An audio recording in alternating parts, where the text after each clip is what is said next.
Hi மக்களே, welcome back to தமிழ்ஜி.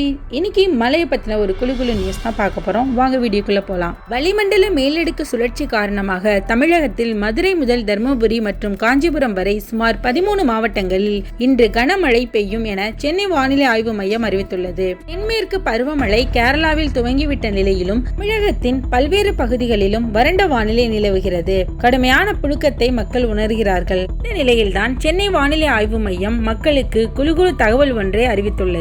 அது என்னவென்றால், காஞ்சிபுரம், திருவண்ணாமலை, வேலூர், திருப்பத்தூர், ராணிப்பேட்டை, கள்ளக்குறிச்சி, விழுப்புரம், கடலூர், மதுரை, தேனி, திண்டுக்கல், சேலம், தர்மபுரி ஆகிய 13 மாவட்டங்களில் இன்று கனமழை பெய்வதற்கான வாய்ப்புகள் அதிகம் இருக்கின்றன என்று சென்னை வானிலை ஆய்வு மையம் தெரிவித்துள்ளது.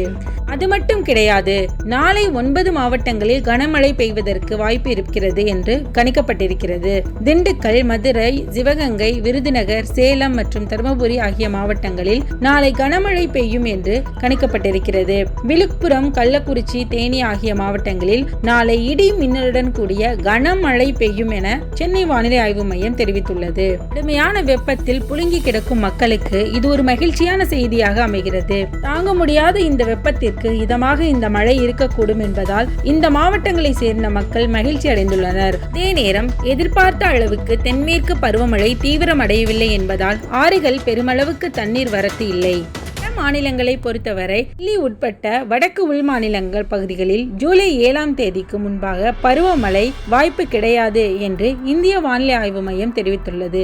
இதனால் வட மாநிலங்களில் பெரும் பகுதிகளில் மக்கள் கடும் புழுக்கத்தில் அவதிப்பட்டு வருகின்றனர். இந்த தகவல் உங்களுக்கு பயனுள்ளதாக இருந்ததுன்னா ஒரு லைக் பண்ணுங்க. இந்த வீடியோ பத்தின கருத்துக்களை மறக்காம கமெண்ட் செக்ஷன்ல பதிவிடுங்க. நம்ம தமிழ் ட்ரீட் சேனலை சப்ஸ்கிரைப் பண்ணலன்னா சப்ஸ்கிரைப் பண்ணிக்கோங்க. அப்படியே பக்கத்தில் இருக்க பெல் பட்டனை கிளிக் பண்ணிக்கோங்க. அப்பதான் நாங்க போற வீடியோட நோட்டிபிகேஷன் உங்களுக்கு உடனுக்குடன் வந்து சேரும். Thank you. Thanks for watching.